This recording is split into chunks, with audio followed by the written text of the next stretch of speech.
আসসালামু আলাইকুম, সবাইকে রমজানের শুভেচ্ছা। আচ্ছা, প্রতিদিন কি একঘেয়েমি ইফতার ভালো লাগে? মাঝে মাঝে যদি একটু খাবারের চেঞ্জ হয় তাহলে কেমন লাগে বলেন তো? এই যে আমি যে খাবারটা রান্না করছি সেটা দেখতে পাচ্ছেন, এটা হলো যশোরের বিখ্যাত জামতলা রসগোল্লাকে একটু মডিফাই করছি, দুধের মধ্যে হয়ে যাচ্ছে। আর এখানে রাবড়ি তৈরি করছি। তো রাবড়ি কেন তৈরি করছি সেটা আপনাদেরকে দেখাবো। এই যে অলরেডি রসগোল্লাটা হয়ে গেল রসমালাই। তো আমার আসলে রসগোল্লা ভালো লাগে না। তো আমার কাছে মনে হলো কি যে একটু একঘেয়েমি ইফতার থেকে বের হয়ে এসে যদি একটু ইনোভেটিভ কিছু করা যায় তাহলে কেমন লাগে? তাহলে কিন্তু মন্দ হয় না। ইভেন আপনাদের যদি বাসায় এমন কেউ থাকে যার ওয়েট, আন্ডার ওয়েট বা একঘেয়েমি খাবার খাচ্ছে, কোনো খাবারের মধ্যে রুচি নেই, তাহলে কিন্তু এভাবে তাকে খাবারটি পরিবেশন করতে পারেন। তাহলে সে ভালো ফিল করবে।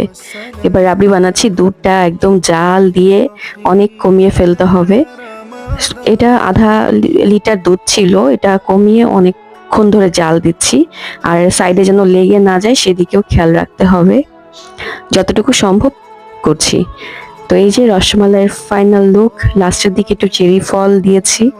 এবং এই খাবারটা ইফতারের টাইমে বেশ ভালো লাগে এবং রিফ্রেশিং একটা ফিল হয়। আরো ভালো হয় যদি ফ্রিজের মধ্যে রাখা হয়। এবার এই যে দেখছেন, আমি যে বলেছিলাম যে রাবড়ি বানিয়েছি, জিলাপির সাথে রাবড়ি দিয়ে খেতে কিন্তু অনেক ভালো লাগে, যদিও এই খাবারটি ইন্ডিয়ানরা খুব খেতে পছন্দ করেন। আচ্ছা, সাসলিক বানানো হয়েছে। পেঁয়াজু সসেসটা বাইরে থেকে কেনা, এটা জাস্ট সিদ্ধ করে তারপরে ভাজা হয়েছে। আর এখানে আছে ফুলকপির চপ। আমি না মানে কাস্টমাইজ কিছু খাবার পছন্দ করি, যে গতানুগতিক একই খাবার, আলুর চপ, বেগুন, এগুলো আমার ভালো লাগে না। একটু আমি মটরশুঁটি দিয়ে নুডলস রান্না করেছি, খেজুরের মধ্যে আখরোট দিয়েছি। এখানে আছে ছোলা এবং ফক্সনাট মাখানা, এটা আমি ইন্ডিয়া থেকে অর্ডার করেছি। আর এখানে আছে সালাদ হিসাবে আছে শসা। তো এই খাবারটা কিন্তু খুবই হেলদি। আমি যেভাবে করেছি, আপনারা যারা খেজুর পছন্দ করেন না তারা কিন্তু খেজুরের মধ্যে কাঠবাদাম বা আখরোট দিয়ে খেতে পারেন, তাহলে একটু খুব ভালো ফিল করবেন এবং এনার্জেটিক হবে। আচ্ছা, এই যে লাস্টের দিকে ডেজার্ট তো না থাকলে হয়ই না। সো এই যে খাবারগুলো, আমি অপেক্ষা করছি যে কখন ইফতারের টাইম আসবে। আর এখানে আমি লেবু শরবত রেখেছি।